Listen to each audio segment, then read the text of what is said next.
Nollywood, don't you love your audience? I mean, it really broke me. It was so cringy. Oh my god. Welcome back to my channel, Viakada. Yeah, I hope you guys have been doing good. I hope you guys have been okay. Life is a mess, but yeah, I hope you guys have been surviving because you all need to survive. I need to survive. So yeah, welcome to another episode of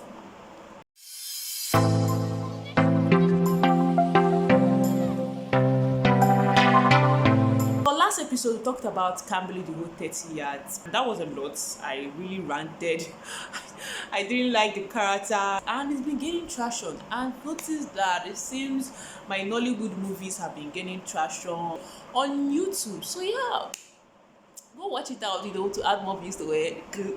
On this episode, we'll be talking about Chief Daddy going for broke.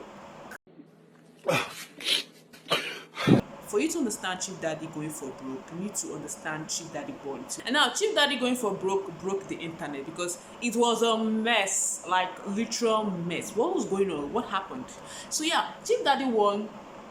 For some people, or for majority of the people, they didn't actually like Chief Daddy one. I for one was part of that group because I watched it that time I was in school. That was 2018. Was I in school? Was I not in school? But I can't remember. I graduated then, but I don't know. But I know I was within that school environment when I watched Chief Daddy one, and I was like, is this all the Rukus was all about? This is like House of Gold, the remake of House of Gold, the Ghana/Nigerian movie we watched then with Omaomi, Miss Chinwo, Magic Michael, Yvonne Nelson. That was like a gold movie. I actually enjoyed every bit of House of Gold because it was just what it was, campish family movie. So watching Chief Daddy was like, we've seen this storyline before, give us something new.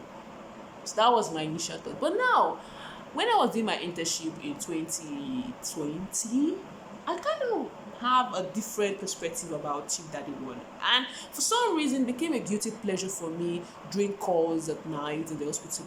I enjoyed it for what it was. It was campish, it was beautifully told. I don't know, but in as much as I'm an amateur filmmaker, I can actually appreciate the way the story was told, the way the shots were taken to tell the stories, and the storyline was what it was. It was all going for Chief Daddy's view. We all knew it was Chief Daddy's view that was the meat of the story. You get? So Chief Daddy one was a good one for me. I enjoyed Chief Daddy one. So now, for someone who enjoyed Chief Daddy one, telling you now that Chief Daddy going for broke me, that means it was quite the mess. And that's serious. That was really, truly a mess. Now, Chief Daddy one was all about finding the bill, right? We have Chief Daddy had a heart attack and died. Before his will was read, he gave his last wishes that he wanted the family to come together, to be able to give him a burial he deserved, even if how many women can you have, Chief Daddy? How many? So it was kind of a disrespect for Lady K, the wife of Chief Daddy. It was really a mess, seeing these other women with their children claiming right to these properties, even if her sheets were wearing clean too. So yeah, it was just funny to see how it all played out, in terms of these women and their children and the will. That was an interesting watch. I did enjoy it. Now, Chief Daddy wishes that the burial should go peacefully. If there is any incidence of rancor at my funeral, my will not be read. If all goes well, no rancor, no fight on that day, the will be unlocked. Else, it will be read after 70 years. 70 what? On the burial day, it didn't go as planned, so they thought they have lost the money until on the day when they were all going back to their various houses. The lawyer came and said, oh no, he knew that it wasn't going to be peaceful, so yeah, you got your will back. They were all happy. They got their dates, they got everything they wanted. They were happy, but something happened at the end. Now, Chief Daddy wanted Beecroft industry to go public, but for that to go public, he needed a large amount of money for the company to go public. All the money they had been billed to had to be seized for that to happen. which should take like 3 to 9 months. Now, we don't know the ramification of whatever or what that. I really do not understand what happened there, because all I know is that The company intends to embark on requires a huge financial outlay, ma'am. So what this means is that because of the IPO, the money and other terms detailed in the will remains inaccessible until the process is concluded. that is all we knew. And at the ending, after the much celebration and jest of after all everything, they didn't even get the will. You understand that kind of jest? There was a lady that came in. We didn't know who the lady was, and we saw Eddie credits. So yeah, okay, fine. And all I saw was Chief Daddy Part 2, because I knew that Chief Daddy Part 2 was gonna come out because of course of the cliffhanger. I was expecting it. So when Chief Daddy 2 was being advertised, or the trailer was out during the December time, January 1st, Happy New Year, I was like, okay, Chief Daddy fans, we're gonna be waiting for the part 2. Let's see what happens. Who is the lady? Who is she? Is she someone that we don't know about, or she that doesn't know about? So now you know the meat of the story. Let's get into Chief Daddy going for broke. The plot was a mess. Now, Chief Daddy 1 had something we're looking forward to. The will. The Beecroft's will. Now, supposedly, going for broke was supposed to be about gaining back the money. Because for some reason, after they gave us a throwback of what happened in Chief Daddy 1, like we needed that, but of course it was needed for those that haven't watched the Chief Daddy 1. Chief Daddy 2, Layla suddenly has control over all the money, and she wasn't going to release the money to them because I don't understand. Was the Beecroft industry going broke that they didn't have any money to reveal to them, or was it she couldn't give them the money because she needed the money to keep the company afloat, or she wasn't just going to give them the money because they weren't realize their love to her, or they did not recognize her as family? What it was? Which one was it? And why did Chief Daddy tell us about her, or why wasn't she included, in the calls that the lawyer Tega made the first part? Because he actually made calls, to call these different women and their children to come for the meeting of the last wishes, in part 1. So why wasn't she called? For her to be the company, that means Chief Daddy knows that she was part of his family. And why, for some reason, she was the MD and the CEO of the company? Was it that she bought the company? Was the company that lost? I have no idea what was going on. But suddenly, she has this power. She was the MD/CEO. So what about the will that said, the administrator of the estate is my first son, Damilare. He takes over the running of Croft Group of companies. All my children of age become directors, as indicated in Appendix 5. Damilare was supposed to be the one, in charge of the Beecroft industry. So what happened there? What happened? Now, I don't, like I said, I really do not care about what because even the part 1, we really do not know how everything happened, but we enjoyed the story for what it was. I was thinking that was going to be the same thing. At least let's enjoy the story for what it is. Going for broke, how to get the money back from Layla. That was supposed to be what we're supposed to see. But some reason, it seems everybody had a story. It was kind of funny because if the movie has started, telling us how much time has gone before Layla came into the picture. Was it 2 months, 3 months, 1 month? Was it the next day? I have no idea. But for some reason, the 2 sisters, Tenny and then Tinu, had joined business with the fashion designer Tomato Joss. They now own a business together, and Damilare and Adora are engaged to be married. It was as if everybody had their own story and no one was chasing. I think it was just more once in a while they throw it in there that Layla still had the money. So what was going on? What was going on? Was the trip to Dubai necessary? Why? I would have given you a rundown of the story itself, but it wouldn't even make any sense to you because I have no idea what happened. We don't know the plot we were following. Was it the plot of the sisters with the one man? Or was it the plot of Damilare and Adora?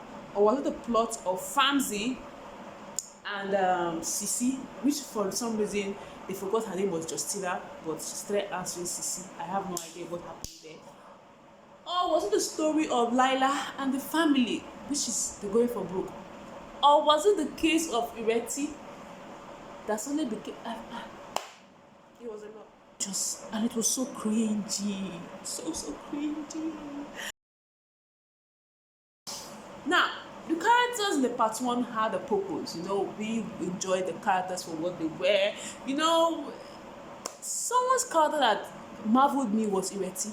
Ireti was known as the psychologist, calm, good, mild-tempered. She was just a cool girl who just wanted the family to be at peace and didn't love her mother's excesses. But for some reason, Oh, come on. And then what about if you thought you were a big superstar rap artist, a no flow, no hit having rap artist that nobody cares about? when did the character flip that? How do we know Ireti as this? Though I enjoyed Big Money Fancy and his girlfriend Sandra, I think that was the only people that I know just went to, but I didn't really understand why we're supposed to follow up Famsy's dreams. I mean, the dreams was non-existent. I thought that was already certified in part one, that he was a talentless person. So how did he become as someone chasing his dreams? I mean, we all knew that was the fun of it. Famsy was talentless, but he just kept pushing because I don't know what was it about Famsy's dream that we really needed to see. And then Damilare and Adora, I really didn't understand this relationship. It was just awkward as hell. What was going on? You guys were engaged, and now suddenly. Now, Tenny and Tinu. The best part of Chief Daddy 1 was the beautiful relationship between Tenny and Tinu. The way they behaved like twins, the synchronization was just.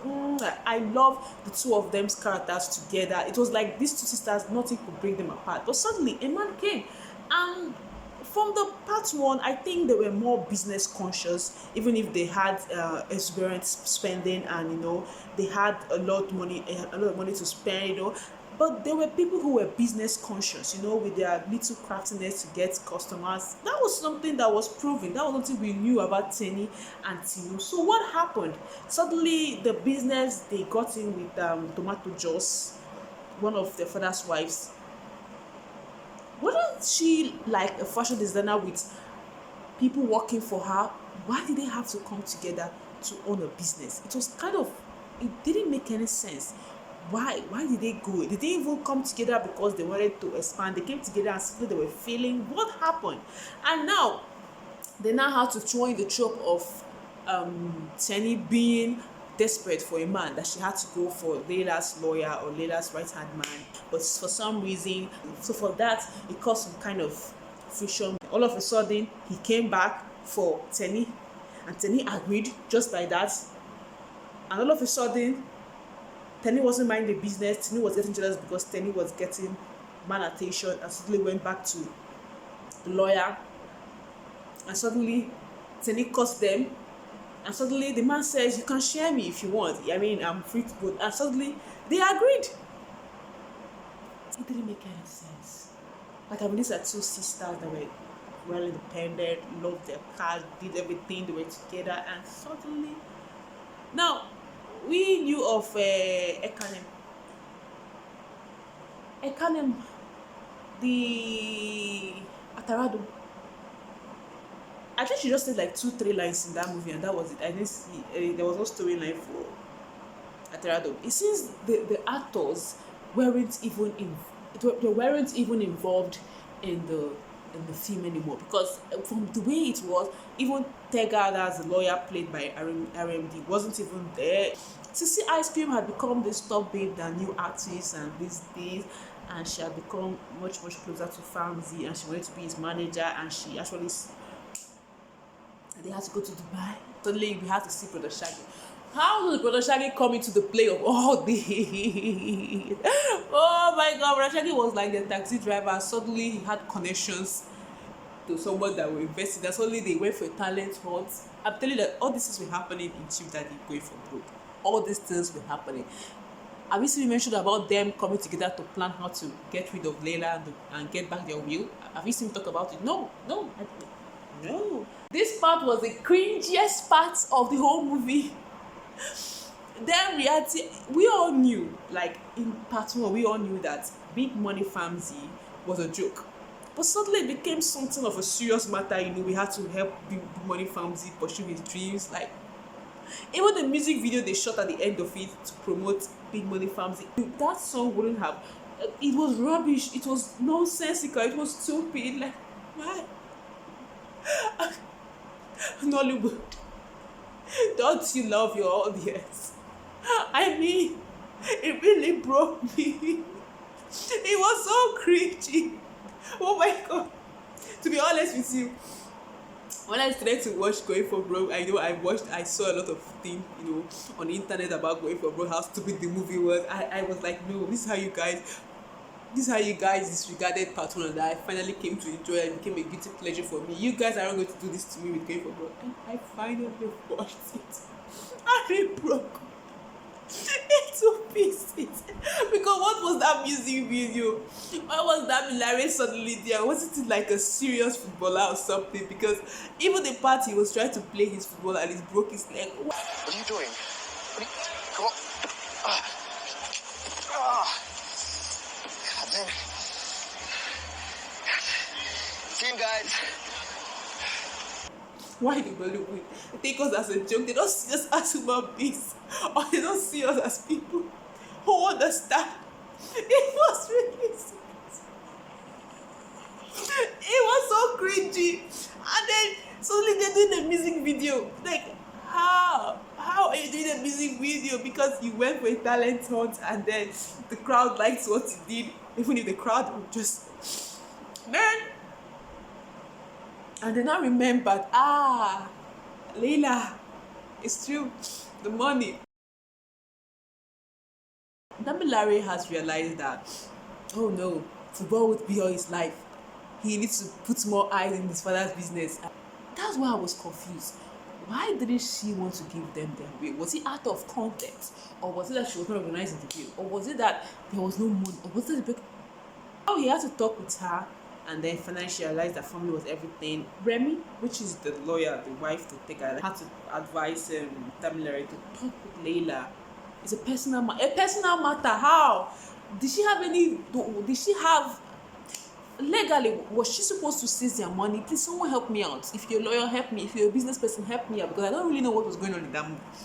So he talked with Leila, and for some reason she was invited to the wedding. Now, the wedding, the reception was it was the most stupidest, if I could use that. It's the most stupid part of it wasn't cringy, but it was stupid. So now, you're in the reception, and suddenly she walks in, and then the case remembers, why is she here? And then she just walks in smiling. And they just tell the family that they'll be opening another division called Sports and Entertainment. So there's money. $20 million, there is money. So what happened? Why don't you give them their money? And so everybody's happy. And so everybody's dancing. And that's how the movie ended. Another thing, like I said before, that the first film, I love the shots, I love the angles, the way they were able to, the cinematography of it, they were able to carry the story to the end. I loved every bit of it. I don't know about you guys, but I loved it. Even though it was amateur, so I could appreciate it for what it was, even though it was subpar, but I could appreciate it for what it was. But this one, I couldn't count how many transitions that was involved in this movie. I think they just rushed the process. Maybe money came and they just remembered, Chief Daddy, we need to do Chief Daddy part 2. True. Oh yeah, call them. We need to gather. We say Beecroft, write a story sharply. Do this. We have money. Let's go. Dubai, London. Where are we going to? Hire them all. What was that? What was the production all about? What was the post-production all about? How did they do it? Each scene to each had transitions. My eyes were paining me, like, was there even any storytelling involved in these shots you guys were taking? I mean, even as I'm taking some courses in filmmaking, at least I know this. I myself know this.